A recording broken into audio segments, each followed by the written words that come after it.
श्री शिवाय नमस्तुभ्यम। दोस्तों, कैसे आप सब? आई होप आप सब अपने घर पे बहुत ही अच्छे होंगे। तो आप सभी को नवरात्रि की हार्दिक शुभकामनाएं। जैसे कि आपको पता है कि 22 तारीख से नवरात्र स्टार्ट हो गए हैं और आज थर्ड नवरात्रा है। तो मैं रोज़ ही वीडियो डाल रही हूँ और आपको उपाय बता रही हूँ। आप अपने नवरात्र में उपाय करिए ताकि माँ की आपकी मनोकामना पूरी हो और माता रानी की कृपा आप पे और आपके परिवार पे बनी रहे। साथ ही आप शिव जी की भी पूजा करें ताकि शिव शक्ति दोनों की जो कृपा है आप पे और आपके परिवार पे बनी रहे। तो चलिए, वीडियो शुरू करने से पहले मेरे चैनल को मेरे चैनल को सब्सक्राइब कीजिए, वीडियो को लाइक कीजिए, ज़्यादा ज़्यादा शेयर कीजिए और पूरी वॉच करिए, क्योंकि आपको पता है कि मैं लास्ट में एक जो रामबाण उपाय है वो ज़रूर बताती हूँ अपनी वीडियो में। तो जैसे कि आपको पता है कि कल है 25 सितंबर। 25 सितंबर को कौन सी देवी की आराधना की जाती है? जैसे कि आपको पता है कि नवरात्रे हैं चल रहे हैं, तो रोज़ देवी माँ के 9 रूप होते हैं, जिसमें कि रोज़ हम एक एक देवी की आराधना करते हैं। तो कल है कुष्मांडा माता का दिन, जिसमें कुष्मांडा माता की पूजा की जाएगी 25 सितंबर बृहस्पतिवार के दिन। तो जो देवी दुर्गा का चौथा रूप माना जाता है और ये शारदीय नवरात्रि की चतुर्थी तिथि होगी। ठीक है। जब भक्त माँ कुष्मांडा की आराधना करते हैं तो उससे क्या होता है, उनके जीवन में सभी संकट दूर हो जाते हैं, संकटों से मुक्ति हो जाती है उनकी, और पॉजिटिविटी घर में आती है और सभी की आयु में वृद्धि होती है और यश में वृद्धि होती है। तो कुष्मांडा माता के बारे में बात करते हैं। माँ कुष्मांडा को ब्रह्मांडीय अंडे का सृजन करने वाली देवी माना जाता है। इनकी पूजा करने से हमारे जीवन में स्फूर्ति, उल्लास, सकारात्मकता, पॉजिटिविटी आती है। ये रोग शोक दूर करती हैं और आयु, यश व प्रसिद्ध प्रदान करती हैं। अगर आप भी रोग से परेशान हैं, बीमारियों से परेशान हैं, तो आप कल कुष्मांडा माता की ज़रूर पूजा करें। और आप कौन से शुभ रंग पहन सकते हैं? आप इस दिन नारंगी रंग के वस्त्र जरूर पहने, और जिससे आप पॉजिटिव रहें और आपका जो आत्मविश्वास है वो आपका बना रहे। ठीक है। तो नवरात्रि के जो 9 दिन होते हैं उनकी बात कर लेते हैं। 9 दिनों में देवी के 9 अलग अलग रूपों की पूजा की जाती है। पहले दिन हम शैलपुत्री माता की पूजा करते हैं। दूसरे दिन हम ब्रह्मचारिणी माता की पूजा करते हैं। तीसरे दिन हम चंद्रघटा माता की पूजा करते हैं। चौथे दिन हम कुष्मांडा माता की पूजा करते हैं। पाँचवें दिन हम स्कंद माता की पूजा करते हैं। छठे दिन हम कात्यायनी माता की पूजा करते हैं। सातवें दिन हम कालरात्रि माता की पूजा करते हैं। 8वें दिन हम महागौरी माता की पूजा करते हैं और 9वें दिन हम सिद्धिदात्री की आराधना करते हैं। ठीक है। तो जो शैलपुत्री माता होती हैं वो माता पार्वती का पहला स्वरूप होती हैं। जो ब्रह्मचारिणी माता होती हैं वो ज्ञान और शिक्षा की देवी होती हैं। चंद्रघंटा माता जो होती हैं वो शत्रुओं से हमें मुक्ति दिलाने वाली देवी होती हैं। कुष्मांडा माता जो होती हैं सृष्टि की देवी होती हैं और जीवन में पॉजिटिविटी लाती हैं। स्कंद माता भगवान कार्तिकेय जी की माता हैं। कात्यायनी माता है जो वो विभिन्न रोगों का नाश करते हैं, बीमारियों को दूर करती हैं। कालरात्रि माता मन और मस्तिष्क के विकारों को दूर करने वाली देवी हैं। और हमारी जो महागौरी माता हैं वो रक्त को साफ करने वाली और हृदय जैसे रोगों को नाश करने वाली देवी हैं। सिद्धिदात्री माता जो है बल, बुद्धि और विवेक प्रदान करने वाली माता है। तो इस प्रकार मैंने आपको यहाँ पे 9 दिन की आपको बता दी कि कौन सी माता की पूजा की जाती है और कौन। पहुंचने के लिए भाव की जरूरत होती है। मंदिर तक पहुंचना है तो पांव की जरूरत होगी, और शंकर तक पहुंचना है, शिव तक पहुंचना है, शंकर से कुछ प्राप्त करना है, झोली पसार कर अपनी झोलियों में खुशियां प्राप्त करना है, तो भाव की जरूरत होती है, केवल भाव।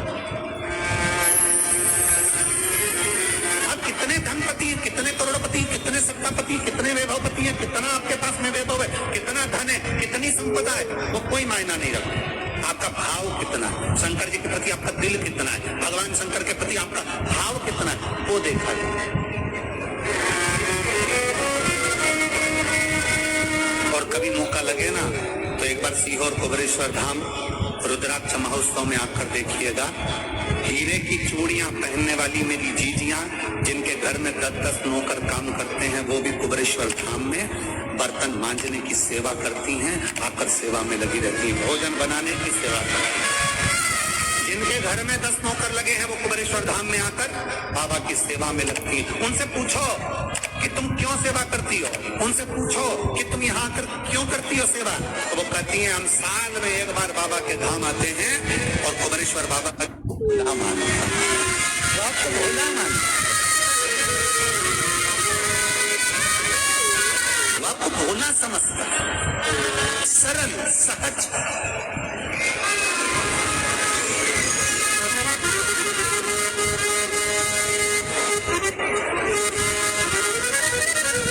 बहुत बड़ा दर्शन का फल है। शंकर भगवान की मूर्ति से दर्शन करने से ज्यादा बड़ा दर्शन का फल है शिवलिंग का दर्शन करना। स्वप्न में शंकर भगवान की मूर्ति को देखना, जटाजूट बांधे हुए शंकर जी को देखने से बड़ा फल है शंकर के शिवलिंग का स्वप्न में दर्शन करना। अगर सपने में किसी को शंकर का शिवलिंग दिखता है, सपने में कोई अपने घर से पानी चढ़ाने शंकर को जा रहा है, मैं लोटा भर के जल चढ़ा रही हूँ, सपने में दिख रहा। और कई कई ऐसे भी होते हैं जिनको सपने में दिखने की जगह वो सपने में चल भी देती है।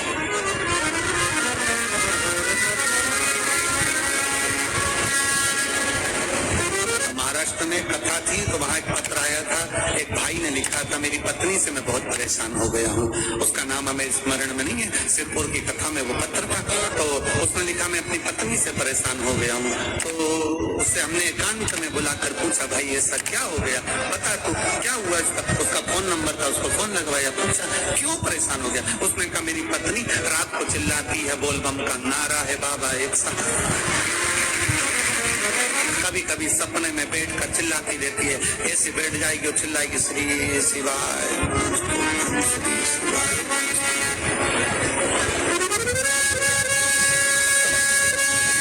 और तो और यहाँ तक तो चल जाता है गुरुजी, पर इससे आगे नहीं चल पाता है। हमने पूछा इससे आगे क्या। नींद में रसोई घर में जाना चाहिए, बाजू में बोतल रख के सोती है ना पानी पीने की, वो ही बोतल उठ के मेरे को शंकर जी समझ के उड़ेल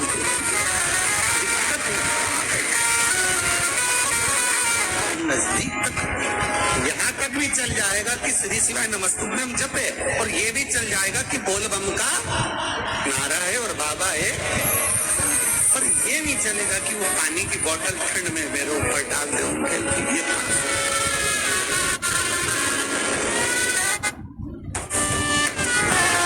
जो गाड़ी चलाकर आज लेकर आए थे हमको लेकर, उनकी आंखों में जल भरा हुआ है। वो कह रहे थे जब पहले गुड़ियारी में कथा थी, सबसे आखिरी में बैठकर कथा सुनी थी, एक विनती करी थी बाबा से, प्रार्थना करना कि एक बार उसका दर्शन हो जाए तो हमारी जिंदगी उसकी हो जाए, उसका दीदार। कितनी आतुरता थी मेरे राम जी की।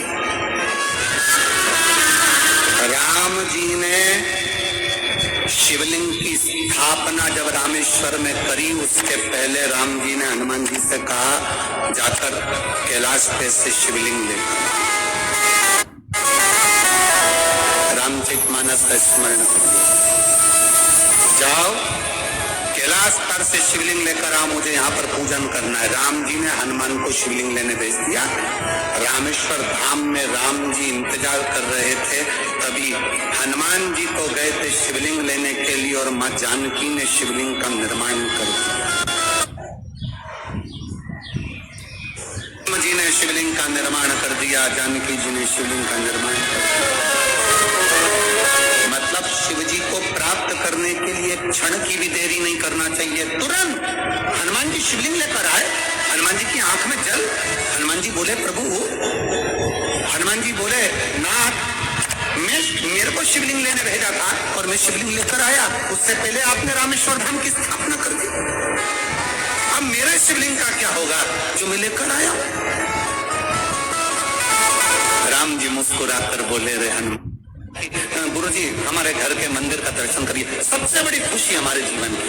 ऐसा लगता है अंदर फुलझड़ियां फूट गई, उसमें भगवान शंकर का दर्शन होगा, उसमें लाडले ठाकुर का दर्शन होगा, उसमें उनकी कुल देवी का दर्शन होगा, उसमें देवता का दर्शन होगा। परिवार से मिलेंगे बाद में, पहले मिलो अंदर विराजमान शिव से।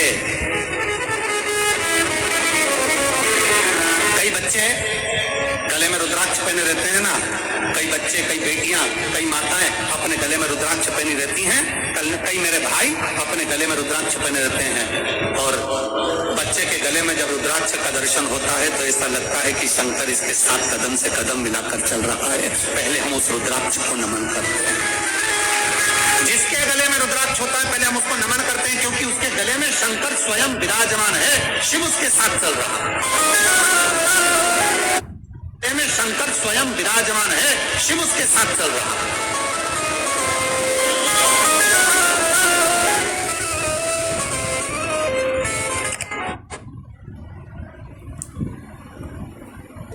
और जगदम्बा जब हाथी पर आप तक पहुंच गया है तो माता के मंदिर में आप ध्वजा लगवाइए, उस ध्वजा पर मक्खन लगाकर लगवाइए, आपको लाभ मिले। यदि आपको लगता है कि बच्चे बहुत ज्यादा अपशब्द बोल रहे हैं, मुंह चला रहे हैं और प्रेम नहीं रख रहे, तो माता के मंदिर में लाल पुष्प, लाल चंदन और लाल चूड़ी माँ को समर्पित करिए, प्रेम बढ़ेगा। बच्चा कभी आप जी से कम नहीं बोलेगा, प्रेम की भाषा निकली। सती पता है आज जिनके घर में ज्यादा रोग हो, बीमारी हो, ज्यादा तकलीफें आ रही हो, कष्ट बढ़ रहा हो, बीमारियां बढ़ रही हो, या भय लग रहा हो, डर लग रहा हो, हृदय चित्त में कहीं ना कहीं आपको भय का भान हो रहा हो, तो एक लोटा पानी, एक कलश में जल भर कर रख लीजिए और रात भर उसको रखे रहे। तो नवरात्र चल रहा है, उस कलश को रात भर रखकर सुबह सुबह उस कलश में एक बेलपत्र डालकर उस जल को नीम के पेड़ के नीचे, जहाँ नवरात्र में नीम के पेड़ के नीचे सारी विद्याएं, आदि शक्तियां, सारी देवी उस नीम के पेड़ के नीचे विराजमान रहती है। उस कलश में एक बेलपत्र डालकर रात भर रखकर उस जल को पूरे घर में घुमाकर उस नीम के पेड़ के नीचे समर्पित कर दीजिए महाराज। घर में भय लगना बंद हो जाएगा, कोई बड़ी बीमारी आपको घेरेगी नहीं और उस बीमारी से, उस रोग से आप मुक्त रहेंगे, उस बीमारी से, उस रोग से आप मुक्त पाएंगे। अगर इस नवरात्र के अंतर्गत 9 लाल अरुई और 5 श्वेत, उस ये दोनों, और शिव महापुराण की कथा करेंगे, भगवान शंकर का चरित्र कथा है।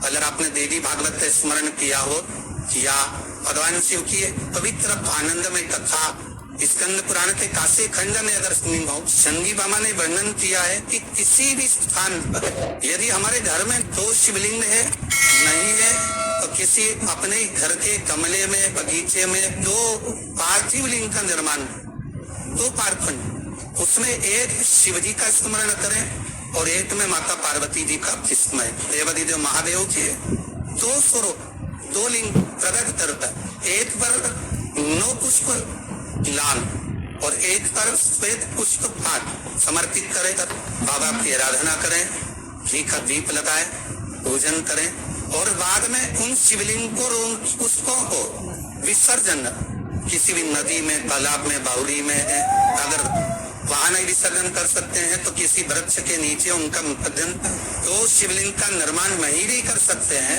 एक शिवलिंग का निर्माण करें और उस शिवलिंग के पास में ही एक छोटा सा मिट्टी का ढेला रखकर माँ जगत जननी जगदम्बा का भी पूजन। चैत्र नवरात्र में, शारदीय नवरात्र में, आषाढ़ी नवरात्र में, आदि पौष नवरात्र में हम जगत जननी जगदम्बा की जब स्थापना करते हैं तो हम कलश की स्थापना क्यों करते हैं? आखिर कलश में ऐसा क्या है? कलश के अंदर आखिर ऐसा क्या विराजमान है कि 33 कोटि देवता उस कलश के अंदर आकर बैठ जाते हैं? हमारा शिव महापुराण की कथा कहती है महाराज, भगवान ओघरदानी शंकर स्वयं आद्य शक्ति जगदम्बा से कहते हैं कि जगदम्बा तू क्या चाहती है बोल, तो जगत जननी जगदम्बा कहती है कि जहाँ मैं हूँ वहाँ शंकर है, ये आपने कह दिया, पर जहाँ शंकर है वहाँ पार्वती का होना जरूरी है। उसके लिए सिद्ध करने के लिए एक स्थान ऐसा बनाया जाए जहाँ पर शंकर विराजमान है और शंकर के साथ पार्वती विराजमान है। तो शिव जी ने कहा पार्वती उसके लिए मैं तुझे एक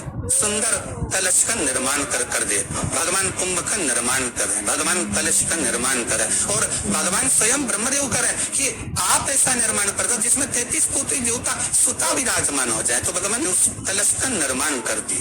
अब कलश का निर्माण करा तो स्वयं भगवान ब्रह्मदेव बोले प्रभु इस कलश के अंदर मेरा स्थान था। बहुत ध्यान देना महाराज, कलश का जो मुख होता है उस मुख पर भगवान विष्णु का स्थान होता है। इसका स्थान है भगवान विष्णु का। थोड़ा सा नीचे आओगे जहाँ से कलश का मुख दबा हुआ होता है वह जगह भगवान स्वयं शिव की होती है। किसकी जगह है? भगवान शंकर की। कलश का अग्रभाग, नीचे का भाग जहाँ सब फैला हुआ होता है, वहाँ ब्रह्मा का आधिपत्य स्थापित होता है।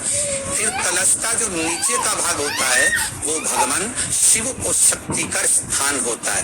कलश के बाहरी भाग में, जहाँ पर बाहर का हिस्सा होता है, उस कलश के बाहरी भाग में 33 कोटि देवताओं को भगवान शंकर ने लाकर विराजमान किया होता है। महाराज भगवान शंकर 33 कोटि देवताओं को निमंत्रण देकर उस कलश में विराजमान कर, कितना सुंदर लिखा है देवी भागवत के अंदर कि जहाँ कलश की स्थापना होती है उस जगह पर किसी देवताओं को बुलाने की जरूरत नहीं होती। 33 कोटि देवता उस जगह पर स्वतः विराजमान हो जाते हैं। स्वयं 33 कोटि देवता स्वयं विराजमान। सही जी रहे शिवदा भाई रहन बड़े हाव से जीली आना आड़ वर्षा पे